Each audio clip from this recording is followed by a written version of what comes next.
अंगद जी सहित विभीषण जी को लाया जाता है साथ में अंगद जी है, हनुमान जी है, सुग्रीव जी है।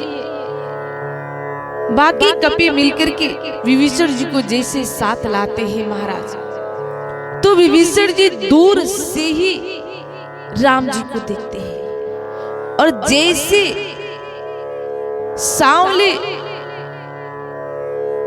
हमारे प्रभु श्री रामचंद्र जी को विभीषण जी देखे कि विशाल भुजाएं हैं, कमल के भांति नेत्र है, यही प्रभु श्री रामचंद्र जी है जो अपने भक्तों के भय का सदैव नाश करते रहते हैं। महाराज ये सोच करके उनका नेत्र सजल हो जाता है, आंखें भर आती है और रोते के साथ विभीषण जी अपना परिचय देते हैं और कहते हैं कि प्रभु मैं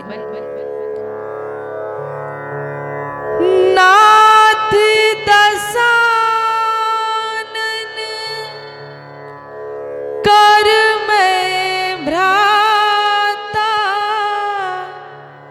निश्चर वंश जन्म सुरत्राता कि निश्चर वंश जन्म सुरत्राता कि नयन निरापुला कित अति गाता कि मान धारी धीर कही मृदु बाता कि मान धारी धीर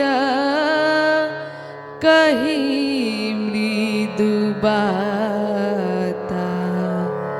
विभीषण जी रो रहे हैं और कह रहे हैं कि प्रभु मैं दशानन रावण का भाई हूं, हे नाथ, हे देवताओं के रक्षक, मेरा जन्म राक्षस कुल में हुआ है, मेरा शरीर तामसी है, मेरे को तो जन्म से पाप ही प्रिय है।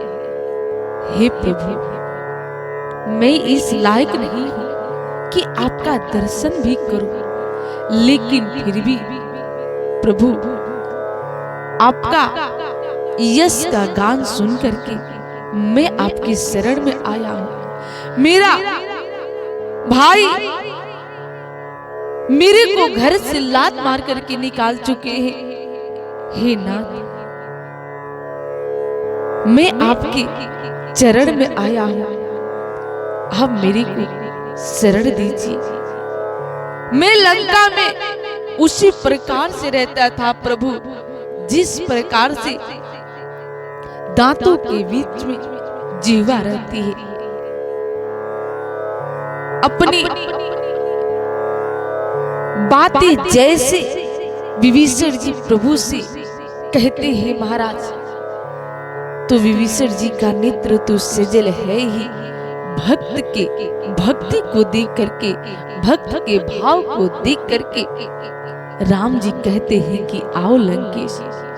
दोनों हाथों को फैला लेते हैं और गले से लगा करके कहते हैं कि आओ लंकेश आपका स्वागत है। जैसे ये बातें सुनते ही महाराज विभीषण जी चौंक पड़ते हैं, प्रभु आप मेरे को लंकेश कह रहे हैं। राम जी पूरी बात समझाते हैं कि हाँ आने वाले समय में आप ही लंकेश होने वाले हैं। महाराज अपने भक्तों के भय का नाश करते रहते हैं राम जी।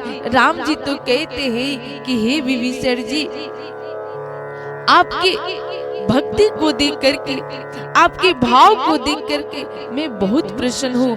मैं तो कहता रहता हूँ कि कोई पापी भी आकर के मेरे से एक बार कह दे कि प्रभु मैं आपका हूँ, आप मेरे हो, तो महाराज मैं उसको अपना लेता हूँ। जिस प्रकार से एक माँ धूल से लथपथ अपने पुत्र को सीने से लगा लेती है, गोद में उठा करके स्तनपान कराने लगती है, ठीक उसी प्रकार से मैं अपने पापी से पापी भक्त को भी अपना लेता हूँ।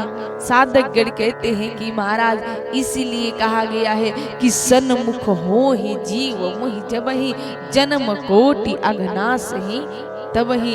एक बार कोई भी आकर के ये कह दे कि प्रभु मैं आपका हूँ, आप मेरे हैं, तो उसके सारे पापों को भुला करके मैं उसको अपना बना लेता हूँ।